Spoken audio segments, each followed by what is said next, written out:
Welcome back to Travel Like an Oching. I want to extend my sincere appreciation for all of my followers to welcome any of my new subscribers who have taken the opportunity to view my channel today. Thank you for being here. Today is a special treat. Let's start with a basic question. How many times have you been totally stressed out at the airport while waiting to get on your flight for your vacation? Let's face it, crowds, expensive food options, spotty Wi-Fi connections, all of these things add up with many more that add to the stress of you trying to get to your vacation spot. What if I told you there was an oasis in this madness? Would you be amenable to keeping an open mind and consider a hack that will help pave the way to your Shangri-La? Stay tuned.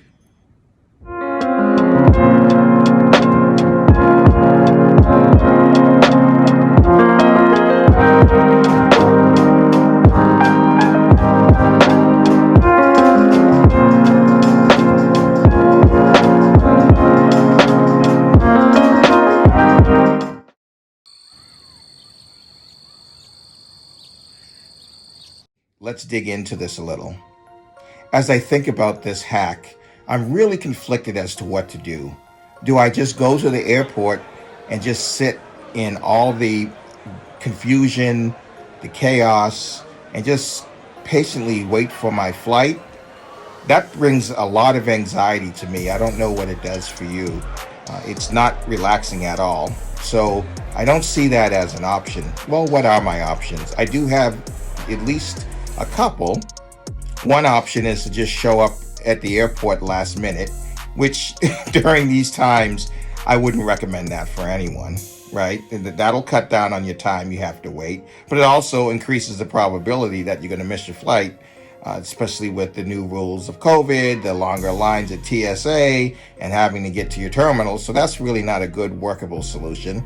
The other solution is to find, as I termed earlier, this oasis within the airport.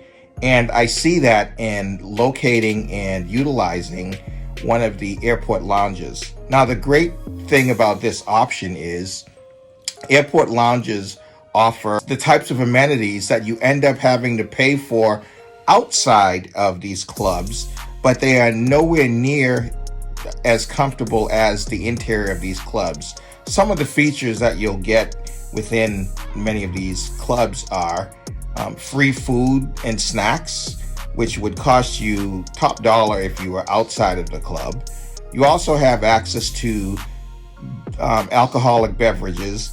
Probably not a great option to go for during these times because most of the folks that are getting in trouble on these flights have caught a bad ice cube or two, so if you know what I mean.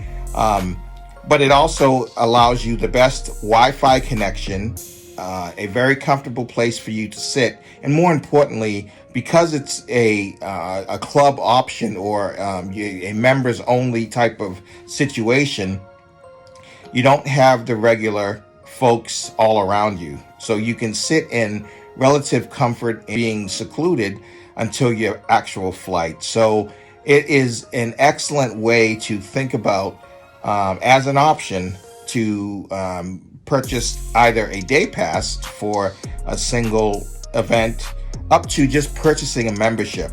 Now, this hack is all about purchasing a membership. So if you wanted to try it out, you know, the economics of it works out. For example, I have 4 trips this year, and all of them are cruises, and all of them are out of the port of Miami. I live in Seattle. So with those cruises, I have to travel to that location. It makes most sense for me to buy a year membership at the Delta Sky Mile Club because I'm a Delta frequent flyer, and the pricing of their club works out so that my trip out to Miami and back is actually, if you run the numbers, by using the option of a daily pass, I'd actually be spending more money.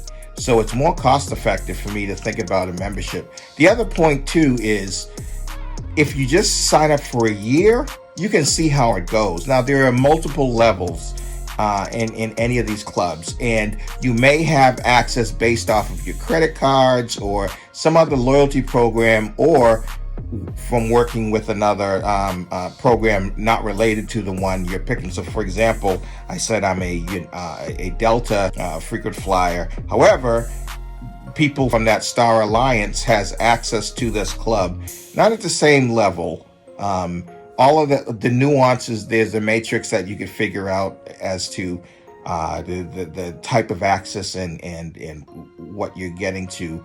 But the point is, not only do you have this oasis in domestic airports, if you're traveling internationally, these respite places are available for you all over the world.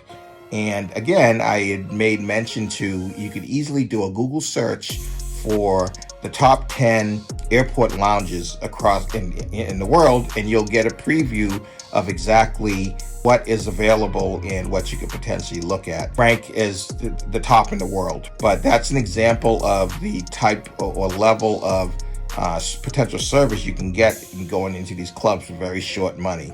So again, please consider purchasing a year membership, at least for the first year, if you have multiple trips. If you only have a few trips or one big family vacation, definitely consider buying a day pass and separate yourself from all the conflict that's going on in the airport. You need to ensure you have peace of mind when you're traveling. You can't sit there and be stressed. That only builds on all the frustration, and it's not relaxing, and it causes you to overindulge in activities that help you relax, i.e. consuming adult beverages. And you could potentially be putting yourself at risk and others around you at risk by being too sloshed as you as you travel to your final place that you're trying to get to. So that is my advice. I'm strongly recommending that you consider, and if it, just check with your airline, and if your airline does not have a loyalty club, for example, I also fly JetBlue. I told you that they don't have a airport lounge. However, I do have the ability to buy a day pass for any other lounge that's in that airport, and it's all based on availability. So obviously there is a limit to how many people could be in these lounges. Right now, it's really not an issue because of COVID. But as more people understand this hack and understand the comfort and the respite they get by going into these lounges, you can almost bet that they're going to fill to capacity. And that's when you benefit by having a membership, because members come first. So if you don't want to have to compete by hoping that you want to buy a day pass and they've sold the limits of day passes, by having that yearly membership, you're able to gain access to the club whenever you want. Now, a little bit of advice for those who are traveling with a family. Unfortunately, the memberships are for an individual. However, with the various levels, you can include several members of your family for either a low fee or no fee. So at the highest level, at the Delta Club, for example, they allow you to bring in 2 guests at that highest level with no charge.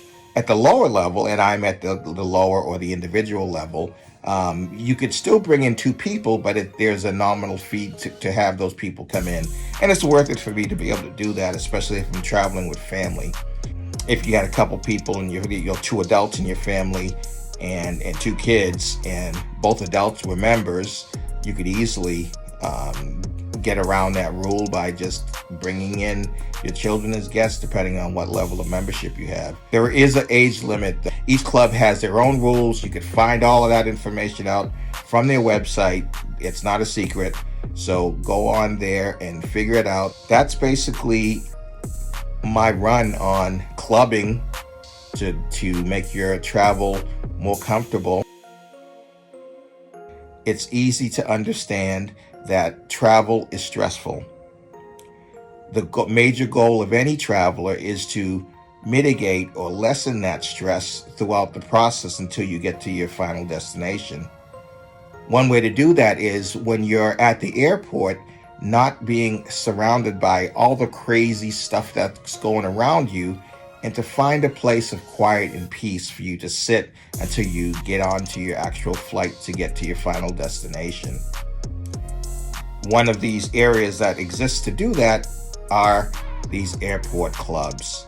So please consider that as some good advice and something from Travel Like an Oching that will allow you that area and that time and that space and your ability to create your own Zen moment and get some sanity back into travel and to safely get to your next destination.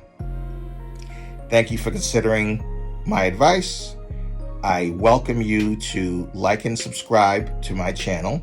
It helps me out a lot. It costs you nothing, but it helps me with my YouTube analytics and helps them understand that this is good advice and they want to share it with others.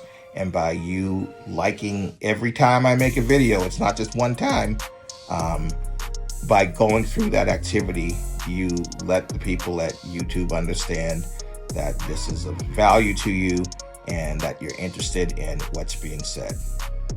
With that, until next time,